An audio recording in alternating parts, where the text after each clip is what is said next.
भाई लोग नमस्कार नमस्कार, कैसे हैं आप लोग। उम्मीद करते हैं कि आप लोग बहुत ही अच्छे होंगे। जी हाँ दोस्तों, मेरा नाम है विशाल कुमार और आप सब देख रहे हैं आपका यूट्यूब चैनल अंदाज भोजपुरी। जी हाँ दोस्तों, बता दूं कि माही मनीषा का आप लोग जो डांस वीडियो देखे हैं काफ़ी तेज़ी से वायरल हो रहा है। जी हाँ दोस्तों, जो कि स्टेज शो देखे, जो कि माही मनीषा पासवान जी के गाने पर काफ़ी ज़बरदस्त के डांस वीडियो की है, जो कि आप सब पहले देखे हैं। गाने का बोल है छाती में छारा मारी पासवान जी के बेटा। जी हाँ दोस्तों, गाने का बोल है छाती में छारा मारी पासवान जी के बेटा। इसी सॉन्ग पे काफ़ी ज़बरदस्त के डांस वीडियो किए हैं, जो कि माही मनीषा को आखिर कौन नहीं जानता है। जी हाँ दोस्तों, तो माही मनीषा का काफ़ी ज़बरदस्त का डांस वीडियो आप लोग देखे हैं, जो कि हम क्लिप के माध्यम से पहले दिखाए हैं आप सभी को, जो कि भोजपुरी गायक रमेश रेशमिया और अंतरा सिंह प्रियंका इस सॉन्ग को गाए हैं और इसी गाने पे ऑर्केस्ट्रा में। जी हाँ दोस्तों, और यहाँ पे जो कि आप सब देखें डांस हो रहा था, जो कि हमारे अंतरा सिंह प्रियंका और रमेश रेशमिया इस सॉन्ग को गाए हैं और माही मनीषा का काफ़ी ज़बरदस्त का डांस वीडियो, जो कि तहलका मचा देना आप सब देखे हैं, तहलका मचा दिया। जी हाँ दोस्तों, तो आप सबको बता देना चाहता हूँ, गीत को लिखे थे नितेश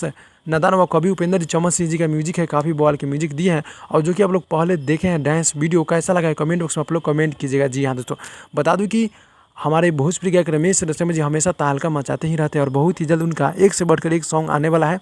और बात कर लेते हैं माही मनीषा के, तो माही मनीषा बहुत ही कमाल के डांस किए हैं, जो कि आप लोग पहले देखे हैं। कैसा लगा है कमेंट बॉक्स में कमेंट कीजिएगा भाई लोग। यही अपडेट था, अपडेट अच्छा लगा तो लाइक कीजिएगा, चैनल पर नए चैनल को सब्सक्राइब कीजिएगा। मिलते हैं अगली वीडियो में, तब तक के लिए बाय बाय।